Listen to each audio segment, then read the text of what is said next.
जलज्येष्ठनिभाकारं जगदीशपराश्रयं जगतीतलविख्यातं जगन्नाथगुरुं भजे। ಹರಿಕಥಾಮೃತಸಾರ ಗುರುಗಳ ಕರುಣದಿಂದಾಪನಿತು ಪೇಳುವೆ, ಪರಮ ಭಗವದ್ಭಕ್ತರಿದನಾದರದಿ ಕೇಳುವುದು. ಧನವ ಸಂರಕ್ಷಿಸುವ ಫಣಿತಾನುಣದೆ ಮತ್ತೊಬ್ಬರಿಗೆ ಕೊಡದನು ದಿನದಿ ನೋಡುತ್ತ ಸುಖಿಸುವಂದದಿ ಲಕುಮಿವಲ್ಲಭನು. ಪ್ರಣತರನು ಕಾರಿಹನು ನಿಷ್ಕಾಮನದಿ ನಿತ್ಯಾನಂದಮಯ, ದುರ್ಜನರ ಸೇವೆಯನೊಲ್ಲನ ಪ್ರತಿಮಲ್ಲ ಜಗಕ್ಕೆಲ್ಲ. ಈ ಪದ್ಯದ ಚಿಂತನೆ ಮಾಡ್ತಾ ಕೆಟ್ಟ ಮನಸ್ಸಿನಿಂದ ದುರ್ವಾಸರಿಗೆ ಚಾತುರ್ಮಾಸ್ಯ ಮಾಡಿ ಪುಂಡರೀಕೆಯಾಗದಂತಹ ಮಹಾಯಜ್ಞವನ್ನು ಮಾಡಿದ ದುರ್ಯೋಧನ. ಆದರೂ ಕೂಡ ಕೃಷ್ಣ ಅದು ಅವನ ಸೇವೆ ಅಂತ ಸ್ವೀಕಾರ ಮಾಡಲಿಲ್ಲ, ಅದು ಸತ್ಕರ್ಮ ಆಗಲಿಲ್ಲ, ಕೃಷ್ಣನ ಪ್ರೀತಿಗೆ ಕಾರಣ ಆಗಲಿಲ್ಲ. ಅಂತಹ ಕೆಟ್ಟ ಮನಸ್ಸಿನಿಂದ ಮಾಡಿದ ಆ ಸೇವೆಯನ್ನು, ಅದನ್ನು ಸೇವೆ ಅಂತ ಭಗವಂತ ಸ್ವೀಕಾರ ಮಾಡುವುದಿಲ್ಲ ಅನ್ನೋದನ್ನು ನಿನ್ನೆ ನಾವು ಚಿಂತನೆ ಮಾಡುತ್ತಾ ಇದ್ವಿ. ಇಂಥದ್ದೇ ಇನ್ನೊಂದು ದೃಷ್ಟಾಂತವನ್ನು ರಾಮಾಯಣದಲ್ಲಿ ನಾವು ನೋಡಬಹುದು. ಸಾಕಷ್ಟು ಮಹಾಭಾರತದ ಚಿಂತನೆಗಳನ್ನು ಮಾಡುತ್ತಾ ಇದ್ದೇವೆ. ರಾಮಾಯಣದ ಒಂದು ಕಥೆ ಕೂಡ ಇಂದು ನಾವು ಚಿಂತನೆಗೆ ತಂದುಕೊಳ್ಳೋದು. ರಾಮಚಂದ್ರ ರಾಜ್ಯವಾಳ್ತಾ ಇರುವಾಗ, ರಾಮರಾಜ್ಯ ಅಂತ ಪ್ರಸಿದ್ಧಿ ನೋಡ್ರಿ, ಇವತ್ತಿಗೂ ರಾಮರಾಜ್ಯ ಅಂತೇವೆ. ರಾಮಚಂದ್ರ ಅಷ್ಟು ಒಳ್ಳೆ ರೀತಿಯಲ್ಲಿ ಪ್ರಜೆಗಳನ್ನು ರಕ್ಷಣೆ ಮಾಡಿ ತಾನು ಇಂದಿಗೂ ಅವನ ಕೀರ್ತಿ ಜಗತ್ತಿನಲ್ಲಿ ಹೋದರೆ ರಾಮರಾಜ್ಯ ಎನ್ನುವುದಾಗಿ ನಾವು ನೆನೆಸ್ತೇವೆ. ಗಾಂಧೀಜಿಯವರು ಸ್ವಾತಂತ್ರ್ಯದ ಹೋರಾಟ ಮಾಡಿ ಅವರು ಕನಸು ಕಟ್ಟದ್ದು ಭಾರತದಲ್ಲಿ ರಾಮರಾಜ್ಯ ಆಗಬೇಕಿದು, ರಾಮರಾಜ್ಯ ಕಟ್ಟಬೇಕು ಅಂತ ಅಲ್ವಾ.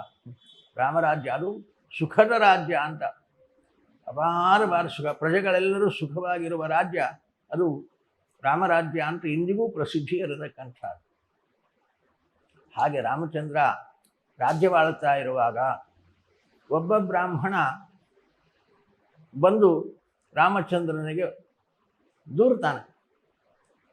ಯಾಕೆ ದೂರ್ತಾನೆ ಅಂದರೆ, ಆ ಬ್ರಾಹ್ಮಣ ಹೇಳ್ತಾನೆ ರಾಮಚಂದ್ರನಿಗೆ, ನಿನ್ನ ರಾಜ್ಯ ಇದು ಸುಖದ ರಾಜ್ಯ ಅಲ್ಲ, ಧರ್ಮರಾಜ್ಯ ಅಲ್ಲ. ಧರ್ಮರಾಜ್ಯ ಆದರೆ ಪ್ರಜೆಗಳಿಗೆ ದುರ್ಭಿಕ್ಷೆ ಬರೋದಿಲ್ಲ, ಪ್ರಜೆಗಳಿಗೆ ದುಃಖ ಬರೋದಿಲ್ಲ. ಆದರೆ ನನಗೆ ದುಃಖ ಬಂದದೆ ಅಂತಾನೆ ಆ ಬ್ರಾಹ್ಮಣ. ಏನು ದುಃಖ ಬಂತು ಕೇಳಿದರೆ ಆ ಬ್ರಾಹ್ಮಣ ಹೇಳ್ತಾನೆ, ತಂದೆ ಮುಂದೆ ಮಕ್ಕಳು ಸಾಯಬಾರದು, ಇದು ಅಧರ್ಮದ ಲಕ್ಷಣ. ನನ್ನ ಮಗ ತೀರಿಕೊಂಡಿದ್ದಾನೆ, ನನ್ನ ಮಗನಿಗೆ ಮರಣ ಆಗಿದೆ. ತಂದೆ ಇರುವಾಗ ಮಗನಿಗೆ ಮರಣ ಆಗತಕ್ಕಂಥದ್ದು ಇದು ಅಧರ್ಮದ ಲಕ್ಷಣ, ಅಧರ್ಮ ರಾಜ್ಯದ ಲಕ್ಷಣ. ಕಾರಣ, ನಿನ್ನ ರಾಜ್ಯದಲ್ಲಿ ಏನೋ ಅಧರ್ಮ ನಡೆಯುತ್ತಾ ಇದೆ, ವಿಚಾರ ಮಾಡು. ಇಂತಹ ದುರ್ಮರಣ ಸಂಭವಿಸಿದೆ ನಿನ್ನ ರಾಜ್ಯದಲ್ಲಿ, ಏನು ಕಾರಣ? ಆ ಅಧರ್ಮವನ್ನು ಹೇಗೆ ಸರಿಪಡಿಸಬೇಕು ಅದು ನಿನಗೆ ಬಿಟ್ಟದ್ದು. ಹೀಗೆ ಆ ಬ್ರಾಹ್ಮಣ ದೂರಿದಾಗ ರಾಮಚಂದ್ರ ತನ್ನ ದೂತರನ್ನು ಕೊಟ್ಟು ಕಳಿಸ್ತಾನೆ. ರಾಜಾನಃ ಚಾರಚಕ್ಷುಷಃ ಅಂತ, ಚಾರರ ಮುಖಾಂತರ ಇಡೀ ರಾಜ್ಯವನ್ನು ನೋಡ್ತಾ ಇರ್ತಾರೆ ರಾಜರು. ಚಾರರೇ ಅವರಿಗೆ ಕಣ್ಣು. ಕಾರಣ, ರಹಸ್ಯವಾಗಿ ಎಲ್ಲ ಕಡೆ ಸಂಚಾರ ಮಾಡಿ ಎಲ್ಲಿ ಏನು ಅಧರ್ಮ ನಡೆದದೋ ತಿಳಿದುಕೊಂಡು ಬನ್ರಿ. ಯಾವ ಅಧರ್ಮದ ಫಲವಾಗಿ ಈ ಬ್ರಾಹ್ಮಣನ ಮಗನಿಗೆ ದುರ್ಮರಣ ಬಂತು ತಿಳಿದುಕೊಂಡು ಬನ್ರಿ ಅಂತ ಹೇಳಿದಾಗ ಅವರೆಲ್ಲ ತಿರುಗಾಡಿ ಬರ್ತಾರೆ. ಇದೊಂದು ವಿಚಿತ್ರವಾದ ಕಥೆ. ಮೊದಲು ಕಥೆಯನ್ನು ನೋಡಿ ಬಿಡೋಣ, ಆಮೇಲೆ ಅದರ ವಿಚಾರವನ್ನು ಹಿಂದಿ ನೋಡೋಣ. ಕಥೆ ಏನು ನಡೆಯಿತು? ವಾಲ್ಮೀಕಿಗಳು ಈ ಕಥೆಯನ್ನು ದಾಖಲು ಮಾಡಿದ್ದಾರೆ ವಾಲ್ಮೀಕಿ ರಾಮಾಯಣದಲ್ಲಿ. ಆ ಕಥೆ ಏನು ಅನ್ನುವುದನ್ನು ಮೊದಲು ತಿಳಿದು ಬಿಡೋಣ, ಆಮೇಲೆ ಅದು ದುರ್ಜನರ ಸೇವೆ ಯಾಕೆ ಆಯಿತು ಅನ್ನುವುದಕ್ಕೆ ಹೊಂದಿಸಿಕೊಳ್ಳೋಣ. ಆ ಚಾರರು ರಾಜ್ಯದಲ್ಲೆಲ್ಲ ಸಂಚಾರ ಮಾಡಿ ರಾಮಚಂದ್ರನಿಗೆ ಒಂದು ವಿಚಾರ ಬಂದು ಹೇಳ್ತಾರೆ. ಒಬ್ಬ ಶೂದ್ರ ತಪಸ್ಸು ಮಾಡುತ್ತಾ ಇದ್ದಾನೆ. ಆ ಶೂದ್ರನ ತಪಸ್ಸು ಕೆಟ್ಟ ತಪಸ್ಸು. ಕಾರಣ, ಈ ಬ್ರಾಹ್ಮಣನ ಮಗನಿಗೆ ದುರ್ಮರಣ ಬಂದಿದೆ ಅಂತ ಚಾರರು ಬಂದು ಹೇಳ್ತಾರೆ. ಆಗ ರಾಮಚಂದ್ರ ಇದನ್ನು ಸರಿಪಡಿಸಬೇಕು ಅಂತ ಹೋಗಿ ಆ ಶೂದ್ರನನ್ನು ಸಂಹಾರ ಮಾಡ್ತಾನೆ. ಸಂಹಾರ ಮಾಡಿ ನಂತರದಲ್ಲಿ ಧರ್ಮಪಾಲನೆ ಮಾಡಿದ. ಹೀಗೆ ಶೂದ್ರ ತಪಸ್ಸು ಮಾಡುವಾಗ ಹೋಗಿ ಸಂಹಾರ ಮಾಡಿ ಧರ್ಮಪಾಲನೆ ಮಾಡಿದ, ಧರ್ಮವನ್ನು ಉಳಿಸಿದ ಅಂತ ರಾಮಾಯಣ ಒಂದು ಕಥೆಯನ್ನು ಸಂದೇಶ ಕೊಡುತ್ತದೆ. ಇಲ್ಲಿ ಅನೇಕ ಜನರ ಆಕ್ಷೇಪಗಳು ಉಂಟು. ತಪಸ್ಸು ಶೂದ್ರರು ಮಾಡಬಾರದೆ, ಅದು ಬ್ರಾಹ್ಮಣರಿಗೆ ಮಾತ್ರ ಸೀಮಿತವೋ, ಉಳಿದವರಿಗೆ ತಪಸ್ಸಿನ ಅಧಿಕಾರ ಇಲ್ಲವೇ, ಮಾಡಬಾರದೆ? ದೇವರ ಸೇವೆ ಅದು. ತಪಸ್ಸು ಅಂದರೆ ಭಗವಂತನನ್ನು ಕುರಿತು ಆಲೋಚನೆ ಮಾಡುವುದು, ನಿರಂತರ ಧ್ಯಾನ ಮಾಡುವುದು. ಇದು ಬ್ರಾಹ್ಮಣರಿಗೆ ಅಷ್ಟೇ ಸೀಮಿತವೇ, ಶೂದ್ರರು ಮಾಡಬಾರದೆ? ಅಂದಿನಿಂದ ಈ ಚಾತುರ್ವರ್ಣ್ಯ ಅನ್ನತಕ್ಕಂಥದ್ದು ಹೀಗೆ ಈ ದೇಶದಲ್ಲಿ ಪರಿಪಾಲನೆ ಮಾಡ್ತಾ ಶೂದ್ರರ ದಲಿತರ ಶೋಷಣೆ ಈ ದೇಶದಲ್ಲಿ ಅಂದಿನಿಂದ ರಾಮನ ಕಾಲದಿಂದ ನಡೀತಾ ಬಂದಿದೆ. ಇದು ಶೋಷಣೆಯ, ಚಾತುರ್ವರ್ಣರ ಪಾಲನೆ ಅಂದರೆ ಶೂದ್ರರ ದಲಿತರ ಶೋಷಣೆ ಅಂತ ಅನೇಕ ಜನ ಇದನ್ನು, ಈ ಕಥೆಯನ್ನು ಅಪಾರ್ಥ ಮಾಡಿಕೊಂಡು ಇದಕ್ಕೆ ನಿಂದನೆ ಮಾಡ್ತಾರೆ. ರಾಮಾಯಣವನ್ನೇ ನಿಂದೆ ಮಾಡ್ತಾರೆ, ರಾಮಚಂದ್ರನನ್ನು ನಿಂದೆ ಮಾಡ್ತಾರೆ. ಹೀಗೆ ಒಂದು ಕಥೆ ಅಲ್ಲಿ ನಡೆದದ್ದು. ಯಾಕೆ ರಾಮಚಂದ್ರ ಶೂದ್ರನನ್ನು ಸಂಹಾರ ಮಾಡಿದ? ಶೂದ್ರ ತಪಸ್ಸು ಮಾಡಬಾರ್ದಾಗಿತ್ತ? ಶೂದ್ರ ತಪಸ್ಸು ಮಾಡಿದ್ದರಿಂದ ಈ ಬ್ರಾಹ್ಮಣನ ಮಗ ಮರಣ ಆಯಿತು, ದುರ್ಮರಣ ಬಂತು. ಏನಿದು ಒಂದಕ್ಕೊಂದು ಲಿಂಕ್ ಹತ್ತಲ್ಲ. ಅವನು ತಪಸ್ಸು ಮಾಡಿದರೆ ಇವನೇ ಸಾಯಬೇಕು, ಅವನಿಗೆ ತಪಸ್ಸಿನ ಅಧಿಕಾರ ಇಲ್ಲವೇ, ಧ್ಯಾನ ಮಾಡಬಾರದೆ? ಏನಿದು ಒಂದಕ್ಕೊಂದು ಲಿಂಕು? ನಮಗೆ ಅರ್ಥ ಆಗಲ್ಲ. ಆದ್ದರಿಂದ ಅಧ್ಯಯನ ಮಾಡಬೇಕಾಗ್ತದೆ. ಆಕ್ಷೇಪ ಮಾಡುವುದು ಬಹಳ ಸುಲಭ, ಉತ್ತರ ಹೇಳಬೇಕಾದ್ರೆ ಅಧ್ಯಯನ ಮಾಡಬೇಕಾಗ್ತದೆ, ಪೂರ್ವಾಪರ ವಿಚಾರಗಳನ್ನು ತಿಳಿಯಬೇಕಾಗ್ತದೆ. ಆಚಾರ್ಯರು 800 ವರ್ಷಗಳ ಹಿಂದೆಯೇ ಈ ಸಮಸ್ಯೆಗೆ ಉತ್ತರ ಕೊಟ್ಟಿದ್ದಾರೆ. ಆದರೆ ಅಧ್ಯಯನ ಮಾಡುವವರು ಯಾರು? ಅವರು ಗ್ರಾಂಥಿಕವಾಗಿ ನಮಗೆ ಇದರ ಉತ್ತರ ಬರೆದಿಟ್ಟರು, ಬರೀ ಹೇಳಲಿಲ್ಲ, ಬರೆದಿಟ್ಟರು, ದಾಖಲು ಮಾಡಿದರು. ಮಹಾಭಾರತ ತಾತ್ಪರ್ಯ ನಿರ್ಣಯದಂತಹ ಅದ್ಭುತವಾದ ನಿರ್ಣಯ ಗ್ರಂಥವನ್ನು ಬರೆದು ಇಂತಹ ಅನೇಕ ಸಮಸ್ಯೆಗಳಿಗೆ ಉತ್ತರವನ್ನು ಅಲ್ಲಿ ಕೊಟ್ಟಿದ್ದಾರೆ. ಈ ಕಥೆಗೂ ಅವರು ಸಮಸ್ಯೆ ಪರಿಹಾರ ಏನು ಅನ್ನೋದನ್ನು ಹೇಳಿದ್ದಾರೆ. ಆದರೆ ಅಧ್ಯಯನ ಮಾಡೋದು ಯಾರಿಗೆ ಬೇಕಾಗಿದೆ? ಆಕ್ಷೇಪ ಮಾಡುತ್ತಾ ಇರೋದಿಷ್ಟೇ. ಗ್ರಂಥಗಳ ಮೇಲೆ, ಪ್ರಾಚೀನ ಗ್ರಂಥಗಳ ಮೇಲೆ ಆಕ್ಷೇಪ ಮಾಡುವವರೇ ಒಂದು ತನ್ನ ದೊಡ್ಡ ಜ್ಞಾನ ಅನ್ನುವಂತೆ ಈ ಕಾಲದಲ್ಲಿ ನಾವಿದ್ದೇವೆ. ಕಾರಣ ಆಚಾರ್ಯರು ಈ ಸಮಸ್ಯೆಗೆ ಪರಿಹಾರವನ್ನು ತಿಳಿಸ್ತಾರೆ. ಶೂದ್ರರು ಧ್ಯಾನ ಮಾಡಬಾರ್ದು ಅಂತಿಲ್ಲ, ಶೂದ್ರ ತಪಸ್ಸು ಮಾಡಬಾರ್ದು ಅಂತಿಲ್ಲ. ಭಗವಂತನನ್ನು ಪ್ರತಿಯೊಬ್ಬರೂ ಧ್ಯಾನ ಮಾಡಬಹುದು. ಎಲ್ಲರೂ ಭಗವಂತನ ಮಕ್ಕಳು. ಶೂದ್ರರು ಭಗವಂತನ ಮಕ್ಕಳು, ಕ್ಷತ್ರಿಯರು ಭಗವಂತನ ಮಕ್ಕಳು, ವೈಶ್ಯರು ಭಗವಂತನ ಮಕ್ಕಳು, ಬ್ರಾಹ್ಮಣರು ಭಗವಂತನ ಮಕ್ಕಳು. ಭಗವಂತನಿಂದಲೇ ಸೃಷ್ಟಿಗೆ ಬಂದವರು. ಎಲ್ಲರೂ ಭಗವಂತನ ಮಕ್ಕಳು. ಎಲ್ಲರೂ ಭಗವದಾರಾಧನೆ ಮಾಡಬಹುದು, ಎಲ್ಲರೂ ಭಗವಂತನನ್ನು ಧ್ಯಾನ ಮಾಡಬಹುದು, ಎಲ್ಲರೂ ಭಗವಂತನನ್ನು ಕುರಿತು ತಪಸ್ಸು ಮಾಡಬಹುದು. ಏನು ತಪ್ಪಿಲ್ಲ ಅಂತಾರೆ ಆಚಾರ್ಯ. ಪ್ರತಿಯೊಬ್ಬರೂ ಭಗವಂತನ ಸೃಷ್ಟಿಯಲ್ಲಿ ಬಂದವರು, ಪ್ರತಿಯೊಬ್ಬರೂ ಅವರಿವರಂತಿಲ್ಲ, ಪ್ರತಿಯೊಬ್ಬರೂ ಭಗವಂತನನ್ನು ಕುರಿತು ತಪಸ್ಸು ಮಾಡಬಹುದು. ತಪಸ್ಸು ಅಂದರೆ ಆಲೋಚನೆ. ಹಾಗಾದರೆ ತಪಸ್ಸು ಮಾಡುವ ಶೂದ್ರರನ್ನು ರಾಮಚಂದ್ರ ಯಾಕೆ ಸಂಹಾರ ಮಾಡಿದ ಅನ್ನುವುದು ಸಮಸ್ಯೆ. ಇವಾಗ ಶೂದ್ರ ಅನ್ನುವ ಕಾರಣಕ್ಕಾಗಿ ಅಲ್ಲ. ಮತ್ತೇನು ಅಂದರೆ ಅವನು ದುರ್ಜನರ ಸೇವೆಯನ್ನೊಲ್ಲ ಪ್ರತಿಮಲ್ಲ ಜಗಕ್ಕೆಲ್ಲ. ಇದನ್ನು ಜಗನ್ನಾಥದಾಸರು ಹೇಳ್ತಾರೆ, ಆಚಾರ್ಯರ ಅಭಿಪ್ರಾಯವನ್ನ. ಅವನು ತಪಸ್ಸು ಮಾಡುತ್ತಾ ಇದ್ದು ತಪಸ್ಸು ಒಳ್ಳೆಯದು, ಆದರೆ ತಪಸ್ಸು ಮಾಡುವ ಉದ್ದೇಶ ಕೆಟ್ಟದಾಗಿತ್ತು. ಆ ಶೂದ್ರ ಮಾಡುವ ತಪಸ್ಸಿನ ಉದ್ದೇಶ ಕೆಟ್ಟದಾಗಿತ್ತು. ಹಾಗೆ ದುರ್ಯೋಧನ ಕೆಟ್ಟ ಉದ್ದೇಶದಿಂದ ಚಾತುರ್ಮಾಸ್ಯಕ್ಕೆ ಕುಳಿಸಿದರೂ ಕೂಡ, ಕೆಟ್ಟ ಉದ್ದೇಶದಿಂದ ಪುಂಡರೀಕ ಯಾಗ ಮಾಡಿದರೂ ಕೂಡ ಭಗವಂತ ಅದಕ್ಕೆ ಪ್ರೀತನಾಗಲಿಲ್ಲ. ಕೆಟ್ಟ ಉದ್ದೇಶ ಇದ್ದದ್ದು ಅಲ್ವಾ? ಹಾಗೆ ಈ ಶೂದ್ರನೂ ಕೂಡ ತಪಸ್ಸು ಮಾಡುತ್ತಾ ಇದ್ದದ್ದು ಕೆಟ್ಟ ಉದ್ದೇಶದಿಂದ. ಕೆಟ್ಟ ಉದ್ದೇಶ ಆದರೆ ಅಂದರೆ ಕೆಟ್ಟ ಕರ್ಮ. ಕೆಟ್ಟ ಕರ್ಮ ಮಾಡಿದರೆ ಯಾರೇ ಮಾಡಿ, ಕೆಟ್ಟ ಕರ್ಮನ ಬ್ರಾಹ್ಮಣ ಕೆಟ್ಟ ಕೆಲಸ ಮಾಡಿದರು ಒಳ್ಳೆ ಫಲ ಅಂತೇನಿಲ್ಲ. ಕೆಟ್ಟ ಕೆಲಸ ಯಾರೇ ಮಾಡಿದರೂ ಅದರ ಪರಿಣಾಮ ರಾಷ್ಟ್ರದ ಮೇಲೆ ಆಗ್ತದೆ. ಕಾರಣ ಕೆಟ್ಟ ಉದ್ದೇಶದಿಂದ ಮಾಡಿದ ಆ ತಪಸ್ಸಿನಿಂದ ಆ ಬ್ರಾಹ್ಮಣ ಕುಮಾರನಿಗೆ ದುರ್ಮರಣ ಬಂತು ಅನ್ನುವ ನಿರ್ಣಯ. ಏನು ಕೆಟ್ಟ ಉದ್ದೇಶ ಇತ್ತು ಅವನಿಗೆ? ನೋಡ್ಬೇಕಲ್ಲ ಬರೇ ಕೆಟ್ಟ ಉದ್ದೇಶ ಅಂದರೆ, ಅವನು ತಪಸ್ಸು ಮಾಡುತ್ತಾ ಇದ್ದದ್ದು ಶಿವನನ್ನು ಕುರಿತು. ಶಿವನನ್ನು ಕುರಿತು ತಪಸ್ಸು ಮಾಡುತ್ತಾ ಇದ್ದಾನೆ ಆ ಶೂದ್ರ.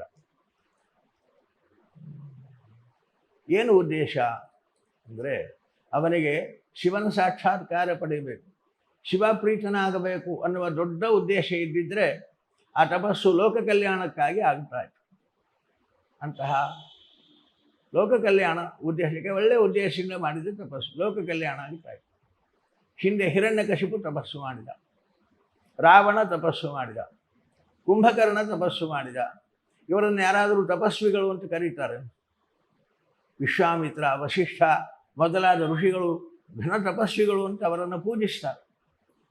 ಅವರಿಗಿಂತ ಮಿಗಿಲಾದ ತಪಸ್ಸು ಮಾಡಿದ್ದಾನೆ ಹಿರಣ್ಯಕಶಿಪು. 10,000 ವರ್ಷಗಳ ಕಾಲ ನಿರಾಹಾರದಿಂದ, ನಿರುಚ್ಛ್ವಾಸದಿಂದ ಅವನು ತಪಸ್ಸಿಗೆ ನಿಂತಿದ್ದರೆ ಅವನ ಶರೀರದ ಮೇಲಿನ ಚರ್ಮ, ಮಾಂಸ, ರಕ್ತ, ಮಜ್ಜ ಎಲ್ಲವನ್ನ ಇರುವೆಗಳು ತಿಂದು ಹಾಕಿವೆ. ಬರೀ ಸ್ಕೆಲಿಟನ್ ನಿಂತಿದ್ದ. 10,000 ವರ್ಷದಲ್ಲಿ ಅವನ ಮೇಲೆ ಹುತ್ತ ಬೆಳೆದು ಬಿಟ್ಟಿತ್ತು. ಕ್ರಿಮಿಕೀಟಗಳು ಅವನ ಶರೀರವನ್ನೇ ತಿಂದು ಹಾಕಿದ್ವು. ಬರೀ ಅಸ್ಥಿಪಂಜರ ನಿಂತಿತ್ತು. ಇಂಥ ಅದ್ಭುತವಾದ ತಪಸ್ಸು ಹಿಂದೆ ಯಾರು ಮಾಡಿಲ್ಲ, ಮುಂದೆ ಯಾರು ಮಾಡೋದಿಲ್ಲ ಅಂತಾರೆ ಬ್ರಹ್ಮದೇವರೇ ಅವನ ತಪಸ್ಸನ್ನು ನೋಡಿ. ಇಂಥ ಅದ್ಭುತ ತಪಸ್ಸು ಮಾಡಿದ ಹಿರಣ್ಯಕಶಿಪು ಅಂತ ಯಾರಾದರೂ ಅವನನ್ನು ತಪಸ್ವಿ ಅಂತ ಪೂಜಿಸೋದುಂಟ? ಇಲ್ಲ. ಯಾಕೆ? ಉದ್ದೇಶ ಕೆಟ್ಟದಾಗಿತ್ತು. ರಾವಣ 10,000 ವರ್ಷ ತಪಸ್ಸು ಮಾಡಿದ. 1,000 ವರ್ಷ ಆಗ್ತಾ ಇರ್ಲಿಕ್ಕಾಗ್ತಾನೆ ಒಂದೊಂದು ತಲೆಯನ್ನು ಕಡಿದು ಹೋಮಿಸಿದ. ನೋಡಿ, ಅಸಾಮಾನ್ಯವಾದ ತಪಸ್ಸು ಮಾಡಿದವರು ಇವರೆಲ್ಲ. ಆದರೆ ಉದ್ದೇಶ ಕೆಟ್ಟದಾಗಿತ್ತು. ಆದ್ದರಿಂದ ಅವರನ್ನು ತಪಸ್ಸುಗಳು ಅಂತ ಜನರು ಒಪ್ಪಲಿಲ್ಲ. ಭಗವಂತನು ಅವರ ತಪಸ್ಸಿಗೆ ಅನುಗ್ರಹ ಮಾಡಲಿಲ್ಲ. ಅವರ ಸೇವೆಯನ್ನು ಭಗವಂತ ಸ್ವೀಕಾರ ಮಾಡಲಿಲ್ಲ. ಹಾಗೆಯೇ ಈ ಶೂದ್ರನೂ ಕೂಡ ಕೆಟ್ಟ ಉದ್ದೇಶದಿಂದ ತಪಸ್ಸು ಮಾಡ್ತಾ ಇದ್ದ. ಏನವನ ಕೆಟ್ಟ ಉದ್ದೇಶ ಅಂದರೆ, ಶಿವನನ್ನು ಆರಾಧನೆ ಮಾಡಬೇಕು, ಶಿವನ ಪ್ರೀತಿ ಪಡೆಯಬೇಕು. ಅಲ್ಲ, ಅವನಿಗೆ ಉದ್ದೇಶ ಇದ್ದದ್ದು ಪಾರ್ವತಿಯ ಮೇಲೆ. ಕಾರಣ, ಶಿವ ಪ್ರತ್ಯಕ್ಷನಾದಾಗ ಶಿವನನ್ನು ಏನು ವರ ಕೇಳಬೇಕು, ಏನು ಬೇಕಾದ ವರ ಕೇಳಪ್ಪ ಕೊಡ್ತೇನೆ ಅಂತ ಪ್ರಸನ್ನರಾಗಿ ಶಿವ ಎಲ್ಲಿ ಅಲ್ಲ ಸಾಮಾನ್ಯ ಲೋಕದ ರೀತಿ. ಪ್ರಸನ್ನನಾಗಿ ಶಿವ ಬಂದಾಗ ಅವನ ಉದ್ದೇಶ ಏನು? ನೀನು ಶಿವ ಪದವಿಯಿಂದ ಕೆಳಗೆಳಗೆ ಇಳಿ, ನನ್ನನ್ನು ಶಿವ ಪದವಿಯಲ್ಲಿ ಕೂಡಿಸು. ಇದು ಅವನ ಉದ್ದೇಶ. ನೋಡಿ, ಶಿವ ಪದವಿಯಲ್ಲಿ ಕೂಡುವ ಉದ್ದೇಶ ಆದರೂ ಯಾಕೆ ಇವನಿಗಂದರೆ, ಪಾರ್ವತಿಯ ಮೇಲೆ ಕಣ್ಣಿವನಿಗೆ. ಪಾರ್ವತಿಯೇ ಗಮನ ಮಾಡಲಿಕ್ಕೆ ಆಗ್ತದೆ. ಶಿವ ಪದವಿಯಲ್ಲಿ ಕೂತು ಶಿವ ಪದವಿಯಲ್ಲಿ ಕೂಡಬೇಕು ಅನ್ನೋ ಉದ್ದೇಶ ಅಲ್ಲ ಅವನಿಗೆ. ಪಾರ್ವತಿ ಉಪಭೋಗಕ್ಕೆ ಸಿಗುತ್ತಾಳೆ ಅನ್ನುವ ದುರುದ್ದೇಶ. ಸಾಮಾನ್ಯ ಪರಸ್ತ್ರೀಯರನ್ನು ಬಯಸಿದರನೇ ಘನಘೋರವಾದ ನರಕ ಅಂತ ಶಾಸ್ತ್ರಗಳು ಹೇಳುತ್ತಾ ಇವೆ.